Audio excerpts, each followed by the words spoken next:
Tem havido muito debate em torno da natureza das línguas faladas aqui em Atos 2. Afinal de contas, que línguas eram estas ou são estas? E nesse debate, meus irmãos, duas interpretações principais merecem o nosso destaque. A primeira interpretação defende que as línguas mencionadas aqui em Atos 2 eram línguas ininteligíveis, isto é, eram línguas sobre-humanas, aquilo que é chamada em teologia de glossolalia ou glossolalia, as chamadas línguas estranhas, idiomas que não são humanos. Já a segunda interpretação, ela defende que as línguas aqui citadas, aqui mencionadas, eram línguas inteligíveis, ou seja, a chamada xenolalia ou xenoglossia, casos de línguas humanas de determinadas nações, de determinados povoados, de determinadas regiões. Mas, diante disso, você me pergunta, mas pastor, e agora? Quem é que está certo? Que grupo, este ou aquele? Bem, eu entendo que as línguas mencionadas em Atos 2 eram línguas inteligíveis, eram idiomas humanos. E, portanto, nós temos aqui um caso de xenolalia ou xenoglossia, e não um caso de glossolalia ou glossolalia. E eu fundamento, meus irmãos, essa minha perspectiva, essa minha percepção do texto, em pelo menos 3 argumentos, que, a meu ver, são muito contundentes acerca disso. O primeiro argumento é o argumento linguístico. O texto grego, ele, a meu ver, prova que as línguas de Atos 2 eram idiomas humanos, e não idiomas sobrenaturais, como as popularmente chamadas línguas estranhas. Atos capítulo 2, versículos 6 e 8, chamam essa língua em grego de dialecto.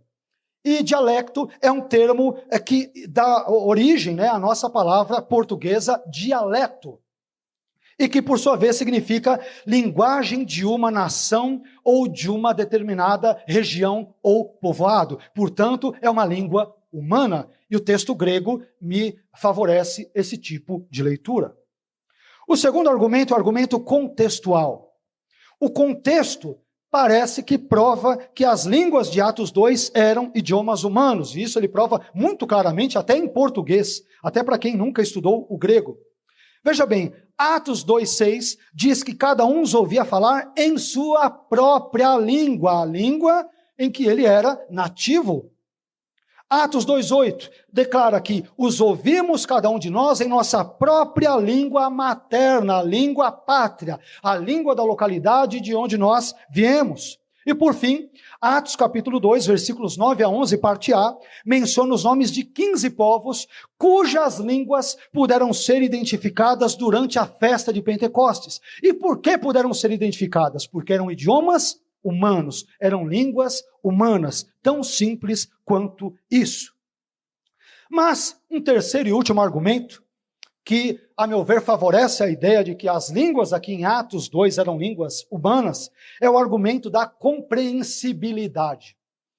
Em Atos, no capítulo 2, versículo 11, parte B, um grupo de judeus diz o seguinte: nós os ouvimos declarar as maravilhas de Deus em nossa própria língua. Ora, eu pergunto a vocês, como esses judeus sabiam que os galileus estavam falando sobre as maravilhas de Deus? Simples. Eles souberam disso porque compreenderam o idioma através do qual eles estavam se comunicando. Mas diante disso, você talvez se pergunte, mas pastor, e as chamadas línguas estranhas? A tal da glossolalia ou glossolalia. O senhor não acredita que elas existam hoje? Por exemplo, como nós vemos no contexto, normalmente das igrejas pentecostais, carismáticas ou renovadas, o senhor não acredita nelas? Claro que acredito profundamente. E a minha resposta, portanto, para essa pergunta é, sim, eu creio que as línguas ininteligíveis ou sobrenaturais, as chamadas línguas estranhas, sejam bíblicas e, portanto, existam sim em nossos dias. Porém, como eu acabei de demonstrar, essas línguas não estão presentes em Atos 2, mas eu creio que elas estejam presentes no contexto bíblico posterior de 1 Coríntios, capítulos 12 a 14. E talvez, meus irmãos, 3 das maiores provas 3, entre outras, das maiores provas de que as línguas em 1 Coríntios sejam as chamadas línguas estranhas, e não as línguas humanas ou idiomas humanos de Atos 2, talvez essas observações se encontrem, sobretudo, em 2 versículos de 1 Coríntios 14, versículos 2 e 13, além de outro argumento que vou mencionar. Nesses versículos, Paulo, ele emprega algumas falas, pelo menos 2 delas, que, a meu ver, elas funcionam como poderosos argumentos em favor das chamadas línguas estranhas. Primeiro argumento é o argumento da incompreensibilidade. Em Atos 2, eu dei o argumento da compreensibilidade, agora é o inverso, o argumento da incompreensibilidade. Observem bem, segundo o apóstolo Paulo, as línguas mencionadas por ele em 1 Coríntios, elas não são compreensíveis aos ouvidos humanos. Aliás, nem devem ser destinadas aos ouvidos humanos. Elas têm outro destino, outro alvo, outro objetivo. Vamos ver onde nós encontramos isso?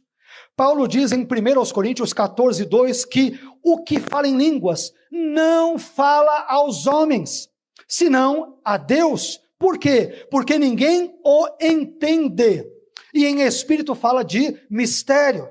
Sendo assim, esta não pode ser a mesma língua de Atos 2. Aqui nós temos uma língua que não é compreensível. O segundo argumento, meus irmãos, é o argumento da possibilidade da compreensão de forma apenas sobrenatural. As línguas, chamadas de estranhas, em si não podem ser humanamente compreendidas, mas sobrenaturalmente, a partir da intervenção divina, a partir do dom dado pelo Espírito Santo, elas podem sim ser compreendidas. De acordo com Paulo, as línguas mencionadas por ele em 1 Coríntios não podem ser compreendidas através de um curso de idiomas, mas só podem ser compreendidas sobrenaturalmente.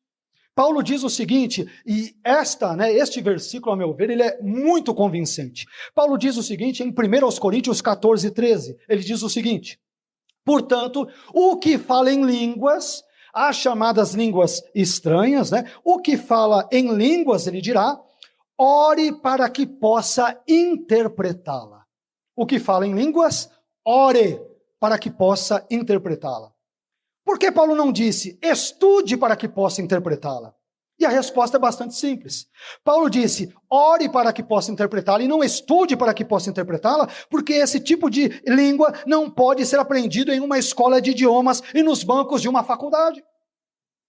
Você não aprende, ninguém poderia aprender na época no FISC da Galileia, ou no Pink and Blue da Judéia, ou no CCAA de algum outro contexto da Palestina. Não é uma língua que se aprende nos bancos de uma escola, porque a sua origem não é humana, a sua origem é divina. Por isso que ele diz, ore para que você aprenda então a interpretar, e não estude. Porque não é como o português, não é como o inglês, não é como o francês, não é como o alemão, não é como o hebraico, o grego, que você estuda um tempo e aprende. Essas línguas você só as interpreta se Deus, por meio do seu Espírito Santo, te der o dom para interpretá-las. Meus irmãos, isso é algo maravilhoso. Mas existe um terceiro e último argumento, que é o argumento que eu o chamaria de argumento da ausência do termo grego dialecto. Dialecto. Eu penso o seguinte, se Paulo tivesse a intenção de dizer que as línguas mencionadas em 1 Coríntios 12 a 14 fossem línguas humanas, por que então ele não empregou o substantivo grego dialecto uma única vez sequer? Que refere-se a um idioma de uma nação, de uma região, de um determinado povoado, porque ele não emprega uma única vez no contexto de 1 Coríntios 12 a 14? Porque, além desta ausência estranha, somada a esses dois argumentos que previamente dei, parece-me que, de fato, as línguas mencionadas em 1 Coríntios 12 a 14 são as chamadas línguas estranhas, enquanto que as línguas de Atos 2, como busquei demonstrar e compartilhei com os irmãos, parece-me que são línguas humanas, línguas inteligíveis.